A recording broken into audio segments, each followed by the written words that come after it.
From our perspective, looks at the lives and behaviors of millennials, Generation Z, and the changes that are happening in our 21st century and the innovators that are making it happen.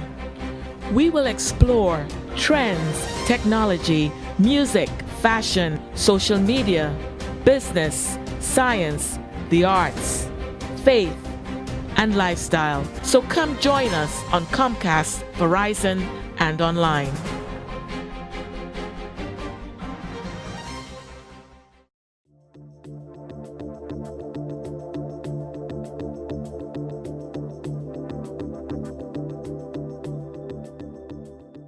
Ranks as the most informed among teens of other generations. So y'all are the most informed of all generations past in reference to the fact that immediate access to the internet, news, and social media. I mean, it's a plethora of stuff out there.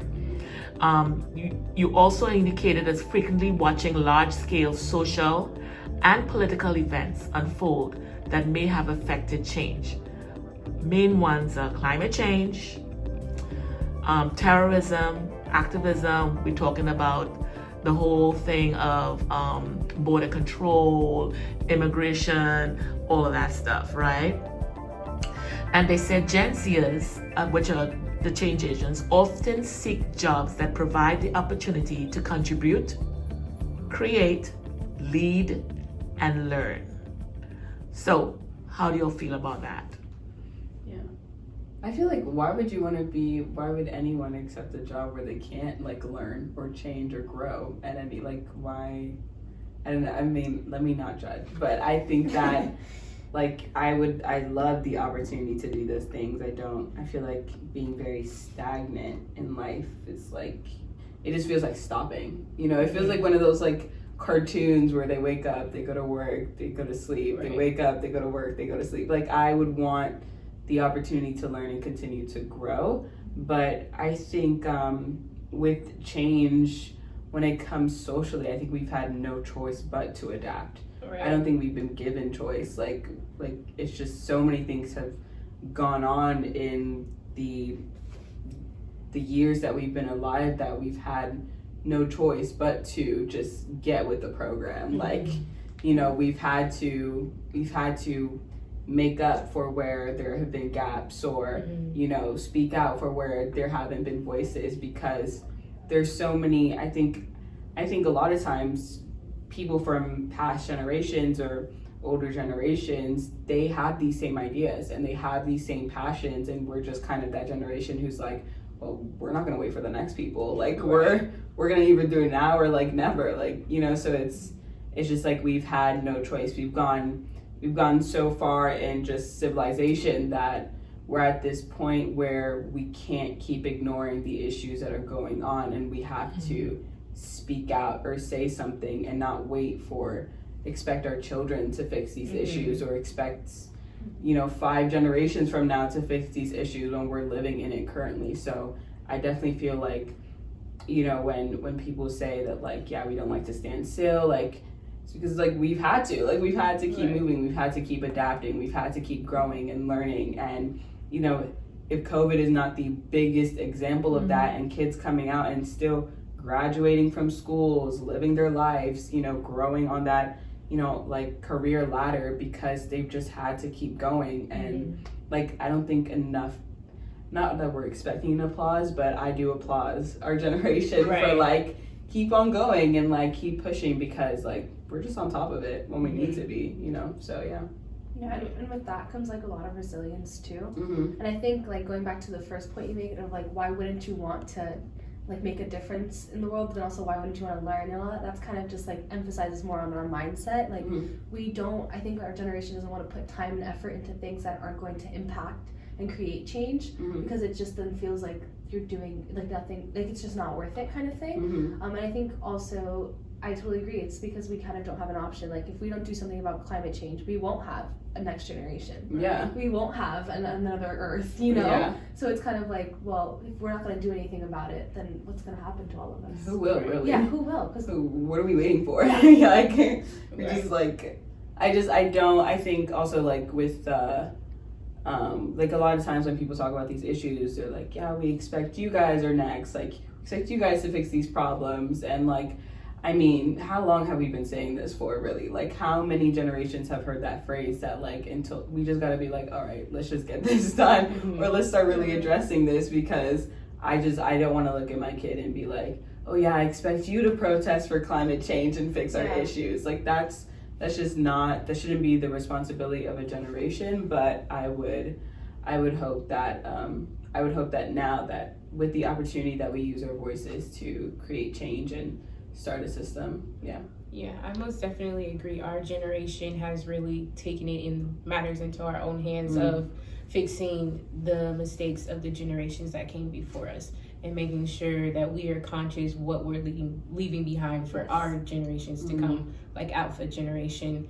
I would most definitely agree with that. We're just different from our parents' generation. We're kind of, I don't want to say clean up their mess, but in a sense, right? Like, you know, the children paying for the father's sin, so now we have to clean up all this, you know, that has built up. So I will say that about our generation. I agree. Applause. Applause to us. But I let me add something to that, because let's take, for instance, recycling, right? We're talking about plastics and everything like that, right? So in the industrial age, of course, you know, the whole thing of people moving from the countries to the city because machinery and everything like that. And now we are in the generation where it's the, you know, the whole technology age and etc., right? So when we think about plastics, let's use that as an example. We all use plastics. The devices we have, the chairs we're sitting on, we're recycling, the shoes we wear, right? Water bottles. We all live on the planet Earth. We all do trash. So all the generations are involved in the trash, right? All the generations, especially young generation, because y'all may use plastics more than, for disposable plastics, more than other generations. Think about it, y'all. And I'm being probably very, overly, you know, generalizing everyone. But the parties, you have the sip cup, you have the red cups, you have the water bottles, you have all these things, and they're thrown away, right? And they're polluting the seas, the oceans, the flip-flop, the clothes. Your generation changes clothes a lot. The jewelry, the fake jewelry, because it's all about fashion, and social media has done that. So do you now think that your generation has played a part, as somebody from a different generation than you that is speaking, your generation has played a part in this too? Because especially with fashion, and I'm running a clip right now as I'm talking, showing, where they are dumping these clothes in this beautiful desert in South America, and burning it, because there's so many people just wear the outfit once, twice, cheap clothes, you just keep. So that has a part to play. What do you think about that in reference to the whole fashion and recycle? I'm definitely not saying that Generation Z is not at fault of anything. Like, we are not angels and saints or whatever, but I definitely think that everyone is attributing to climate change in a way. No one is perfect, and really completely helping the environment. Everyone makes mistakes. But I think that also some of these issues, these plastic issues, I think just like history, we learn from our past, right? So we learned that these gases in the industrious age were not great, so we're not going to make those same mistakes, right? But these things that are being introduced to us are new, so we don't know. And then because of how far advanced we are, we get to see like, oh yeah, these companies aren't great. And then I start seeing people call it out. That's what I love about our generation, right? Yeah. So we see that these fashion industries are an issue. I don't want to call out any, but like those fast fashion brands are an issue. And once we get that knowledge on that, then we call it out, which is what I like about our generation, is that we never let anything slip outside of our head or just go through one ear and out the other. So I think that, yes, we're playing a role in some of these things, but I think we're also like like we mentioned before, quick to change. We're quick to be like, don't shop at that brand because you see what they're doing, or don't go there because you see what they're doing, or don't do this because they're doing this to the environment, or this or that, or this issue. So I think, yes, we're attributing, but we're also as equal to call ourselves out and be like, we're a problem, let's stop this, let's not go do this, like, you know. And I think I'm not even like, I definitely was someone who used fast fashion before, and then someone was like, you have no idea what they're doing, like this is the truth, this is reality, and I was like, all right, I'll stop because I know that this is bad, so I don't do those things anymore. But that's, I definitely, we're quick to learn, we're quick to change, and we're quick to adapt, which I'm just gonna say, like, I don't think any generation has really done like us before, you know, called ourselves out and been like, this needs to stop, you know. So that's what I appreciate about our generation. Yeah, there's definitely a level of like accountability. And I definitely do think also like it could be generalizing, saying that all Gen Zs like care and like advocate for it. But I think a lot of the people that I know, and in the area that we live in at least, I think a lot of people do care about like taking accountability. And when you know like companies doing it wrong, or you realize, oh, I'm actually like wasting water, or you know, just anything, you like, okay, what can I do to change and to do better? Great. Generation Z competitive nature may be combined with a strong desire for recognition of their work. They value clear expectations about how to achieve success and professional advancement. 57% of Gen Z's respondents in the Workforce Institute stated that they expected to be promoted at least once a year. What do you think about that? Once a year is wild. Right? But I don't even know because I'm not in the field that much. I was going to say, like, I don't even really know what the expectation should be, you know, so I don't know, like, when once a year is a lot. Okay. So, okay. Once a year, it's a lot. So, if that's it, then. Learn the company that well, at least a year. Yeah. It takes time. Yeah, I think, I know. What do you think is the reason that's causing it? I think we're okay. So when we reviewed this, like the link of this website before, I was talking to Janaelyn about like that competitive aspect we've had.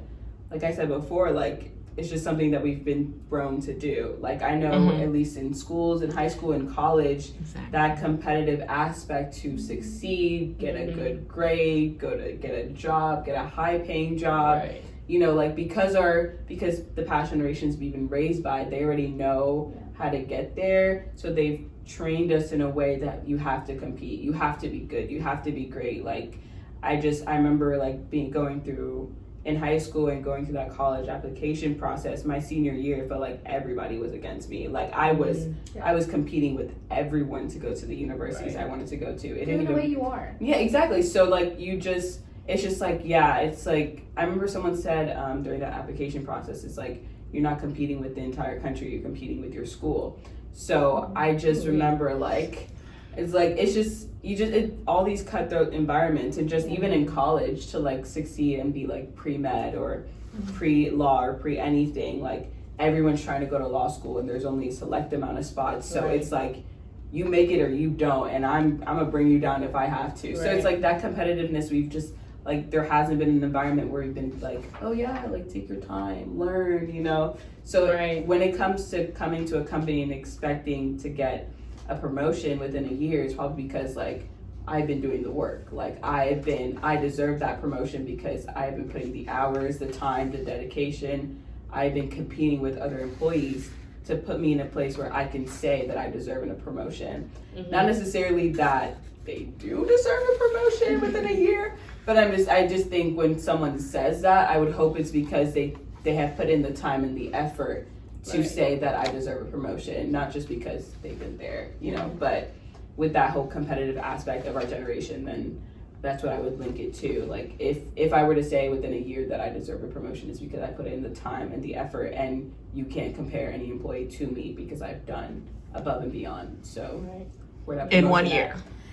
if I put in 1 year, and the Yeah. person who may have been there for 2-3 years, 5 years, 10 years. But if it was like this person has been here for 2-3 years, 5 years, and they're still in this same space where I've came here, not only have I made the company better, I'm on top of them. I'm doing my work and I'm doing their work and whatever, like I'm going above and beyond what they've done in their certain amount of time, then I would say, yeah. Is there a possibility for me to get a promotion that reflects the amount of time that I put into this job? Now, if someone's like, no, you know, like I need you to have a little bit more time or something, then okay, fine. But like, I wouldn't compare it via years, because just like if I'm doing more than this person has done in 5 years, and I'm doing more than they've done in 5 years, and like, I would even a high five, like even a high five, you know, give me something. So.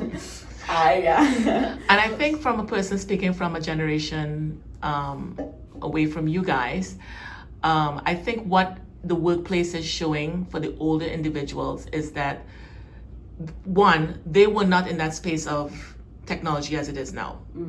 So therefore, what their work output would be not the same, because technology has brought a lot of things, right? So now they have to learn that learning curve to use the new technology. While y'all had that new technology, you're coming in with more experience with that technology, because that's all you're new. Do you see what I'm saying? Yeah. So they now have to come, and I think this is something that where we, having different generations sit down and talk to see it from everybody's perspective, because as the show is called From Our Perspective, you on point from your perspective. And then I see the older generations to also have a point, because, you know, we had to do it the old school way, because that's all that was existing for us. Yeah. Right? And then now technology has speed up a lot of stuff. And so we now have to catch up with that, because we weren't trained on that. We didn't go to college with that. We're learning it now, because what we learned in college, that technology wasn't there for us at that point. So that is something that too, I think that generations have to keep in mind, especially when you'll graduate and you'll go to work in the workplace. You're going to find those, what you might want to call the old fogies, you know, and you just have to be patient with them. And you just have to show that, because, and some of them are, you know, in any generation, you can have those that are really nasty, cranky, and, you know, any generation. You know, but the patience of understanding the perspective of where that person has come from and the dues that they have paid, it also needs to be respected. Yeah. So both sides. Yeah. You know, for both sides. Okay.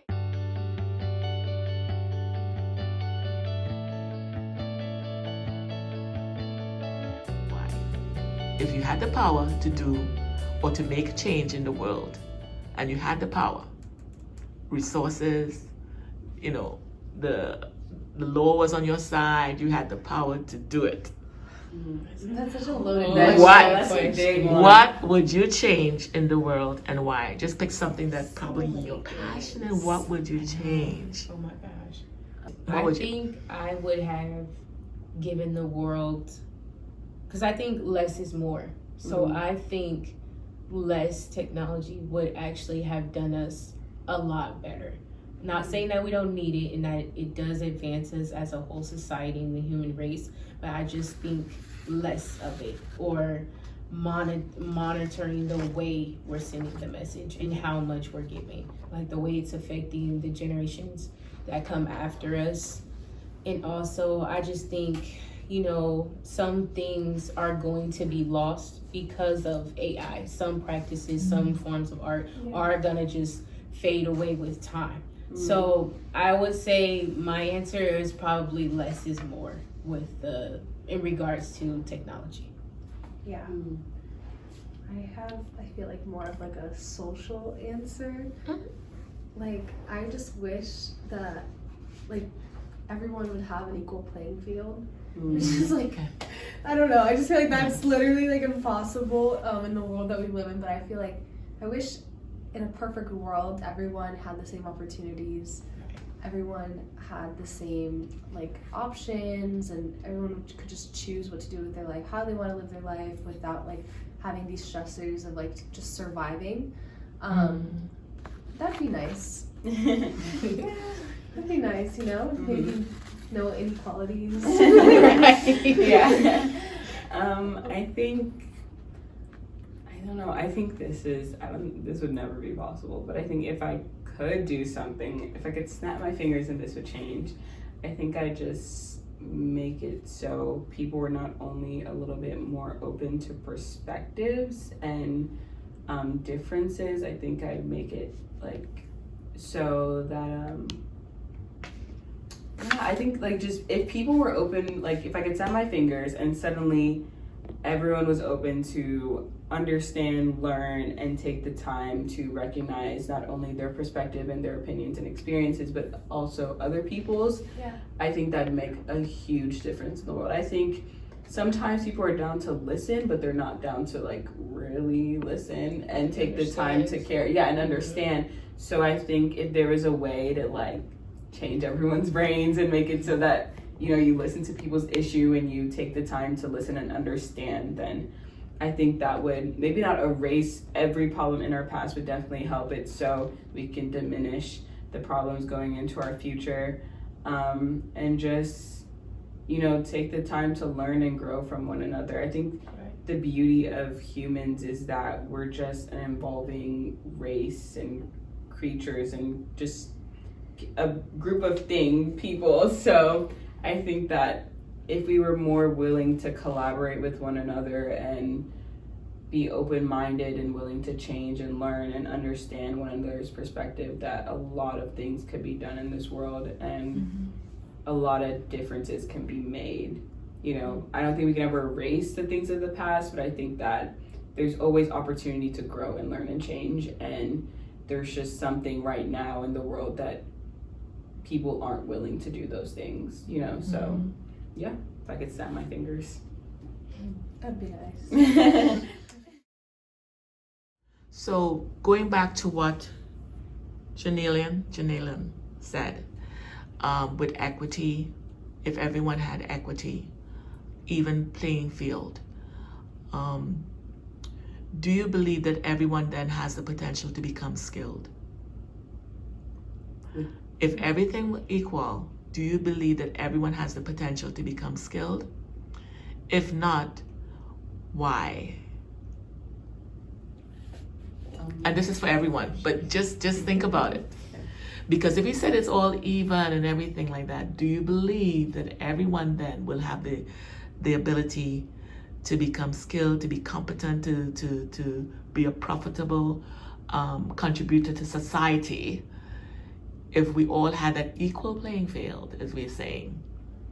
I think that, okay, so I definitely think yes and no, because while there are some people who have such a higher playing field, you still see that they make mistakes, or like they still don't contribute into society the way that I guess you would think they should be in a way. So I don't think it means like, oh, you have the same opportunities, you're going to be a perfect person, you're going to be successful. But I do think it does give you the path to have more options to get to that goal. But I don't think it's an automatic, you're going to succeed or you're going to be X, Y, and Z because you have all the same level of education, or you guys all eat nutritious food, you know? But I definitely do think that it allows you to have more power to like select the way that your life goes. But why do you think that's not the case though? That because I think people can make their own individual decisions, and just because you have these resources doesn't mean that you might not pick to do X, Y, and Z, and that will lead you down to like the wrong road, I guess you could say. Because I mean, there's a lot of successful people, or like a lot of people with money, but they still end up in jail, for example, or like maybe they just end up in like other situations that aren't ideal, but it wasn't because they didn't have the opportunities to have a good education or to live in a nice area or things like that, or like eat healthy. They had those opportunities, but life happened still, and they still decided to make other decisions for whatever reason. Will agree, everyone? Mental health has a lot to do with it. Also to you know, intelligence quotient, that has a lot to do with it, and just who you hang out with. That's a major factor. You know, esteem. You know, a lot of people don't have that, you know, self-esteem, Society can take that away from you, and you're seeing a lot of suicides. You're seeing a lot of self-harm. Right. And we see that in the medical space, and we're seeing it younger and younger, people having that sense of feeling that they're empowered to tell someone what they should be or how they should look, and do it in a very mean way, can cause that other person who may be more sensitive to that to pull away. So those are factors too that we have to look at and realize as a society we have to be more careful. And for the last takeaway, what would be something that you would like to say as a Gen Zer, that you say that this is who I'm going to be, or this is a power statement that I want to leave as my last word? Each one of you, just 30 seconds. I think that if there's something I'd like to say, I think it'd probably be that I think we should stop stereotyping or generalizing one another, especially via generation. I think don't necessarily assume what someone is capable of because of what year they were born. I think everyone is willing to learn, and if the older generation has not been a more prominent example of that, of not necessarily being born in a time where there was technology and still being A1 in the work field when we're currently in a more advanced time than ever and still meeting the match. I think just don't generalize what Gen Z is capable of or what any generation is capable of, because give that individual the opportunity and they will amaze you. I just think always be open-minded, always be willing to learn, always be willing to grow and understand, and people will surprise you more than you think. Right. Yeah. Chastity. Okay, I would say for our generation, I would just want to leave to the next person to always persevere, that some things aren't going to go in the time that you think that they should. You have to put in the work for it to be of quality. And also just thinking of the next person. I think that's important for our generation because it's very detrimental. We can go either way. We can go really good and leave a good example, or it can go bad and just continue what's already on a downhill. So just always thinking about that next person, getting outside of yourself. And I think that's what I would try to say. Yeah, I would definitely love to just add on to that. Be less individualistic and think about your community and the people around you. And if you see something that's wrong, create noise and change it. Don't wait for the next person to do it. Because if we just do that, it's just a cycle of waiting around. So continue to make change, continue to make a difference. I know that's so corny, but seriously, there's a lot to be done in this world, and put time and effort into things that will make other people's life easier and better. Yeah.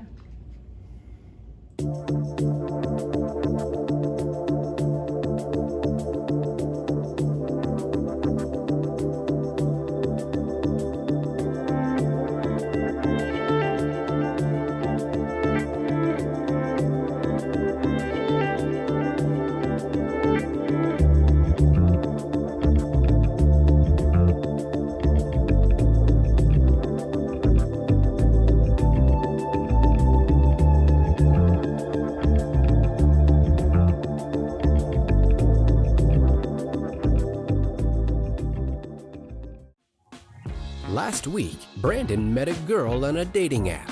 One day after work, he finally found the courage to ask her out. No answer. He started to panic. Was he being too pushy? Maybe it was too... Hey, sorry I didn't respond. I was driving. I would love to go on a date. How does tonight sound? Brandon tried to play it cool, but inside he knew. A girl so smart, so responsible. She must be a keeper.